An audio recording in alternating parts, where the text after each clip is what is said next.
what am I going to do during that hour to really maximize it? ኑሯችሁን ለማሳደግ ህልማችሁን ለማሳካት እና ቀጣይነት ያለውን ልማድ ለማዳበር ከፈለጋችሁ ይህ ቪዲዮ ለእናንተ ነው። በዛሬው የመጽሐፍ ዳሰሳ የምናነሳው በሄል ኤልሮድ የተጻፈውን የጠዋት ልማድን ብቻ በመቀየር ሚሊዮነሮችን መለወጥ የቻለውና ስኬታማ የሆነውን ሚራክል ሞርኒንግ ወይም ደግሞ ታምረኛው ጠዋት የተሰኘውን መጽሐፍ ነው። መጽሐፉም የሚያነሳው እንዴት የቀናችን የመጀመሪያውን ሰዓት እንዴት ለህይወታችን ስኬትና ደስታ እንዲሁም ለግል እድገት ምን ያህል ቁልፍ እንደሆነ ነው እና በዚህ ቪዲዮ ስለ መጽሐፉ ጠቅላላ ሐሳብ እንዲሁም ከመጽሐፉ ውስጥ ልንማራቸው የሚገቡ ወሳኝ 7 ነጥቦች የማጋራችሁ ይሆናል። ይህ መጽሐፍ የፐርሰናል ዴቨሎፕመንት ዓለም ሲቀላቀል እንደ ሌሎቹ የጠዋት ልማዶች በጽሁፍ ብቻ ሳይሆን ከእንቅልፎ ከተነሱበት ሰዓት ጀምሮ የራሳችሁን ምርጥ የምትሉትን ኑሮ እንዴት መምራት እንደምትችሉ የሚያሳይ ንድፍ ይዞ ነው። የጠዋት ልምድ ለምን አስፈላጊ ሆነ እና ለምንስ ስለ ጠዋት ልማዳችን እንጨነቃለን ብላችሁ ልትጠይቁ ትችላላችሁ። ማወቅ ያለባችሁ ግን የቀናችሁ አጀማመር ወይም ቀናችሁን የጀመራችሁበት ሙድ የሙሉ ቀን ሙዳችሁን የሚወስን ስለሆነ ነው። ለምሳሌ ጠዋት በጣም የተጣደፈ የተተረማመሰ ከሆነ ቀሪውን ቀናችሁ ተመሳሳይ ስሜት ይኖረዋል። በተገላቢጦሽ ደግሞ ጠዋታችሁን በዓላማና በስኬት ከጀመራችሁ ቀኑን የበለጠ ውጤታማ ሆናችሁ እና በትኩረትና ከዛም በላይ ደስተኛ ሆናችሁ ማሳለፍ ትችላላችሁ። ሄልም በመጽሐፉ ስለ ሌቭል 10 ሰክሰስ ወይም ደግሞ ደረጃ 10 ስኬት ስለሚባል ጽንሰ ሐሳብ ያወራል። ይህም ማለት በሁሉም የህይወት ዘርፎች ላይ ስላሉ ስኬቶች ማለትም በጤና፣ በገንዘብ፣ በግንኙነትና በሌሎችም እነዚህም የደረጃ 10 ስኬት ለማሳካት ዋነኛው ቁልፍ ሚራክል ሞርኒንግ ነው ይለናል። ሄልም ሁሉም ሰው አንድ አዲስ ድንቅ ልማድ የመፍጠር ችሎታ አለው። ዋናው ነገር በትክክለኛው አስተሳሰብና ድርጊቶች መነሳት ነው ይለናል። እናም መጽሐፉ ከሚያነሳቸው ጠቃሚ ሐሳቦች ውስጥም የመጀመሪያው the power of the morning routine ነው። ይህም የዕለት ተዕለት የጠዋት ልማዳችን ኃይል ነው። የጠዋት ልማዳችን ቀናችንን እንዴት ሊቀርጸው እንደሚችል ማወቅ ቀናችንን እንዴት መጀመር እንዳለብን ለመወሰን ይረዳናል። እናም ጠዋታችንን በአዎንታዊና በታሰቡ ድርጊቶች በተሞላ መልኩ ስንጀምር ቀኑን ሙሉ ውጤታማና ደስተኛ እንዲሁም ተነሳሽ ሆነን ለመዋል ያስችለናል። የጠዋት ልማዳችን ልክ እንደ ዶሚኖ ኢፌክት ነው። ያም ማለት በቀጣይ ለሚከሰተው ክስተት መነሻ እንደማለት ነው። እሱም ልክ እንደ ጠዋት አጀማመራችን ቀኑን በስኬት ወደ መዋል ወይም ደግሞ ቀኑን ሲያማርር ወደ መዋል ይመራናል ማለት ነው። ይህም የሚራክል ሞርኒንግ ልማድ ቀመር ማንኛውም ሰው ምንም ያህል ስራ የሚበዛበት ሰው ቢሆን እንኳን ህይወቱንና ወደፊቱን ለመቆጣጠር የሚረዳው ቀመር ነው ይለናል ሄል። ቀናችሁን ከአሁን ከምትነሱበት ሰዓት 30 ደቂቃ ቀድማችሁ በመነሳት ጀምሩ። ያንንም ትርፍ ሰዓት ቀጥሎ ሄል በሚያነሳው ሁለተኛ ሐሳብ ላይ በህይወት ትርጉም ያለው ነገር ላይ ለማዋል ተጠቀሙበት ይለናል። እነዚህም ለምሳሌ የማሰብ፣ የመጻፍ፣ የማንበብ እንዲሁም የጥሞና ጊዜ ሊሆን ይችላል። ብቻ ትርጉም ላለው ነገር አውሉት ይላል። በሁለተኛ ደረጃና መጽሐፉ የሚያነሳው ዋናው ሐሳብ ደግሞ ሴቨርስ ሜትድ ነው።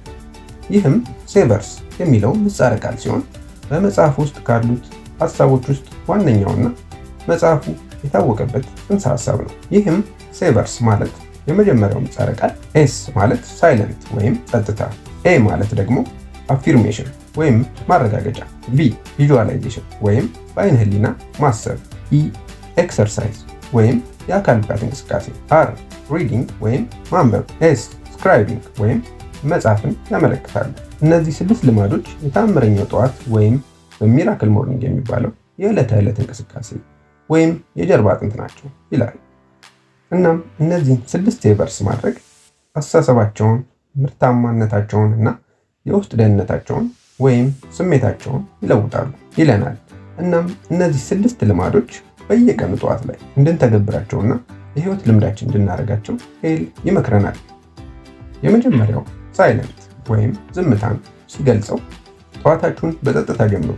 እሱም በማሰብ በማሰላሰል ሊሆን ይችላል፣ ወይም ደግሞ ጸሎት በማድረግም ሊሆን ይችላል፣ ወይም ተመስጦ በማድረግ ሊሆን ይችላል። ይህ ልማድ አእምሯችንን ለመሰብሰብና የተረጋጋና ትኩረት ያለው አእምሮ ለቀናችን እንዲኖረን ያደርገናል። እንዲሁም ሁለተኛውን ተግባር አፊርሜሽን ሲገልጸው አፊርሜሽን ለአእምሯችን በተለይ ደግሞ ለሰብኮንሽስ ማይንድ ወይም ለድብቁ አእምሯችን አዎንታዊ የሆነ መረጃን ወይም ማረጋገጫን በመስጠት አእምሯችንን እንደ አዲስ እንደገና ለመገንባትና ሪፕሮግራም ለማድረግ ትልቅ ድጋፍ አለው ይለናል። በተደጋጋሚ ለራሳችን ለስኬት የሚያበቁ ቃላትን መንገድ፣ ለምሳሌ እኔ በራሴ የምተማመን ሰው ነኝ፣ እኔ ለምንም ነገር አቅም አለኝ፣ እኔ በራስ መተማመን ያለኝ ሰው ነኝ፣ እኔ ራሴን የሚቆጣጠር ሰው ነኝ እያሉ እነዚህን የማበረታቻ ቃሎች ለራሳችን ደጋግመን በመናገር እነሱን ወደ ማመን እንሄዳለን ይለናል። ማወቅ ያለብን የራሳችን ቃላቶች እና ንግግሯችን ራሳችንን ሊገድቡ ወይም ደግሞ ወደፊት እንድንሄድ ሊያደርጉን እንደሚችሉ ነው። ሌላው ሶስተኛው ተግባር ደግሞ ቪዥዋላይዜሽን ነው፣ ወይም ደግሞ በአይነ ህሊና የማየት ተግባር ነው። ይህንንም ጠዋት ላይ ለትንሽ ደቂቃ ያክል ቪዥዋላይዜሽን አድርጉ። ይህም ማለት በአይነ ህሊናችሁ አይናችሁን ጨፍናችሁ ወይም ገልጣችሁ ሊሆን ይችላል። ጸጥ ባለ ቦታ ላይ ራሳችሁን ስኬት ላይ ደርሳችሁ ግባችሁን አሳክታችሁ ሳሉት። በቦታውም ላይ ሆናችሁ ራሳችሁን አስቡት። ግባችሁም ምንም አይነት ሊሆን ይችላል። ለምሳሌ ሩጫ ማሸነፍ ሊሆን ይችላል፣ የተሳካ ቢዝነስ መገንባት ሊሆን ይችላል፣ ወይም ዓለምን መዞር ሊሆን ይችላል፣ ወይም ሚሊዮነር መሆን ሊሆን ይችላል። ብቻ እሱን እንዳሳካችሁ አድርጋችሁ በአይነ ህሊናችሁ ጠዋት ላይ ለትንሽ ደቂቃ ራሳችሁን እዛ ላይ አድርሳችሁ ሳሉ። እሱም ቀናችሁን በሚገርም መልኩ በአዲስ መንፈስ እንድትጀምሩ እንዲሁም ግባችሁን ለማሳካት ለምትሰሩት ስራ ኃይላችሁን ከፍ ያደርገዋል ይለናል። ቪዥዋላይዜሽን ማለት በአእምሯችን ስኬትን መለማመድ ስለሆነ ማለት ነው። አምስተኛው ተግባር ደግሞ የአካል ብቃት እንቅስቃሴ ወይም ኤክሰርሳይዝ የሚለው ነው። እሱም ጠዋት ላይ እንደሚኖርን ሰዓት ለ5 ወይም ለ10 ደቂቃም ሰዓትም ደግሞም ካለን ለ1 ሰዓትም ሊሆን ይችላል። ዋናው ነገር ግን ሰውነታችሁ እንዲፍታታ ለማድረግ ከጠዋት ልማዳችሁ ውስጥ አንዱ የአካል ብቃት እንቅስቃሴ መሆን አለበት ይለናል። እሱም ቀለል ያለ እንቅስቃሴ ሊሆን ይችላል። ስትሬች ማድረግ ወይም ደግሞ ገመድ መዝለል ወይም የምትወዱትን እንቅስቃሴ ለትንሽ ደቂቃ ጠዋት ላይ ማድረግ። ስፖርታዊ እንቅስቃሴ ጠዋት ላይ ማድረግ ኢነርጂዎትን ቡስት ያደርጋል፣ እንዲሁም አእምሯችሁን ከፍቶ ጥሩ የቀን ውሎ እንዲኖራችሁ ያዘጋጃችኋል ይለናል።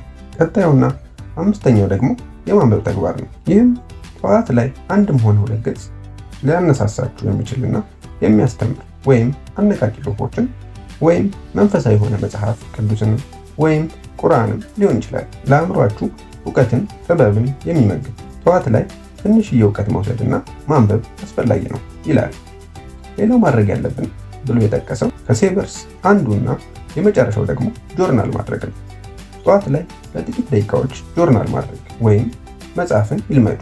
ጽሑፉ ለግባችሁ ማድረግ ያለባችሁ ነገር ሊሆን ይችላል፣ ወይም ደግሞ ስለ ምስጋና ሊሆን ይችላል። ጆርናል ማድረግ አእምሮን ለማጽዳት ይረዳናል። አእምሯችን ውስጥ ያለውን ወደ ወረቀት ስለምንገለብጠው እንዲሁም ምስጋና መጽሐፍ ጠዋታችንን በደስታ ተሞልቶ ቀናችንን እንድንጀምር ያደርገናል። እናም እነዚህን የ6ቱን ሴቨርስ ልምዶች ጠዋት ላይ ለመጨረስ ብዙ ሰዓት ላያስፈልጋችሁ ይችላል። ለእያንዳንዱ ተግባር ጥቂት ደቂቃዎች ብቻ በመስጠት ጀምሩ። ምክንያቱም የ5 እና የ6 ደቂቃ ሚራክል ሞርኒንግ ተአምር መስራት ስለሚችል ማለት ነው ይለናል። ሶስተኛው በዚህ በሚራክል ሞርኒንግ መጽሐፍ ላይ ያለው ሀሳብ ደግሞ ዌኪንግ አፕ ዊዝ ፐርፐስ የሚለው ነው። ይህም ማለት ጠዋት ከእንቅልፋችሁ በዓላማ መንቃት ማለት ነው። ጠዋት ቀደም ብሎ ለመንቃት ትልቅ እንቅፋት ከሆኑ ነገሮች አንዱ ተነስተን ስለምናደርገው ነገር ግልጽ የሆነ ምክንያት አለመኖር ነው እና በዓላማና በግብ መነሳት በጣም አስፈላጊ ነው። ቀናችሁን እንዴት እንደምታሳልፉትና ምን ማድረግ እንደምትፈልጉ ግልጽ የሆነ ዓላማ ወይም ግብ ሲኖራችሁ ከእንቅልፋችሁ መንቃት ስራ ላይሆንባችሁ ይችላል። እንዲሁም አስደሳችና አጓጊ ነው የሚሆነው። ስለዚህ ሁሌም ወደ መኝታ ከመሄዳችሁ በፊት በሚቀጥለው ቀን ልትፈጽሙት የምትፈልጉትን አንድ ትልቅ ነገር እንደ ግብ መጻፍ። ይህም ልክ እንቅልፋችሁ እንደነቃችሁ አእምሯችሁ ትኩረት እንዲያደርግና የሚጠብቀው ነገር እንዳለ እንዲያስብ ያደርገዋል። እሱም ከእንቅልፍ ለመንቃት ትልቅ ምክንያት ይሆናችኋል ማለት ነው። አራተኛው መጽሐፉ የሚያነሳው ሀሳብ ደግሞ The 5 Step Snooze Proof Wake Up Strategy። ያም ባለ 5 ደረጃ አላርም ሳያጠፉ የመነሳት ስልት ነው። ብዙ ጊዜ አላርም ሞልታችሁ ተኝታችሁ አላርሙ በሚጮህበት ጊዜ አላርሙን አጥፍቶ መተኛት ልምድ አይነት ያላችሁ ሰዎች ከሆናችሁ ጠዋት ቀድማችሁ መነሳት ቀላል አይሆንላችሁም።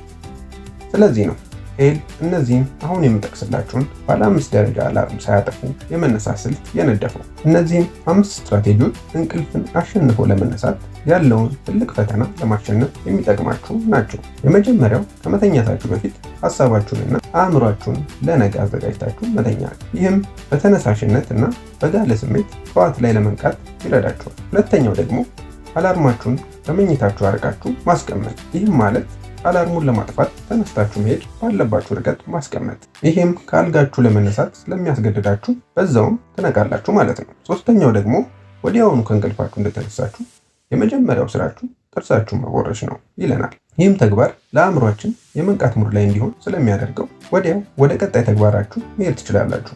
አራተኛው ተግባር ደግሞ ጠዋት ላይ እንደተነሳችሁ 1 ብርጭቆ ቀዝቃዛ ውሃ መጠጣት። ይህም ሰውነታችሁን ለማነቃቃትና ከሰዓታት እንቅልፍ በኋላም የነበረ ሰውነታችሁን ኃይልም ለመስጠት ይረዳችኋል ይለናል። 5ኛው ደረጃ ደግሞ ስፖርት የምትሰሩበትን ልብስ ለብሶ መተኛት ነው። ይህም ጠዋት ላይ የአካል ብቃት እንቅስቃሴ ለማድረግ ግማሹን ስራ ቀድማችሁ ስላደረጋችሁት ውስጣችሁ ዝግጁ እንደሆናችሁ ይሰማችኋል። እሱም ተነስቶ ለመስራት ይጋብዛችኋል። ምንም እንኳን ትንሽም እንቅስቃሴ ብትሆን ሁሌ ጠዋት ላይ ስትነሱ ልታደርጉት የምትችሏቸው እንቅስቃሴ አይነት ልብስ ለብሶ መተኛት ግማሹን ስራ ይሰራላችኋል ማለት ነው። ስለዚህ ጠዋት ለመነሳት የምትታገሉ ከሆነ እነዚህ 5 ስልቶችን በመጠቀም ልምዳችሁን ልትቀይሩ ትችላላችሁ ይለናል። በመጽሐፍ ውስጥ 5ኛ ደረጃ ላይ ያለው ሀሳብ ደግሞ The Role of Accountability and Support የሚለው ነው።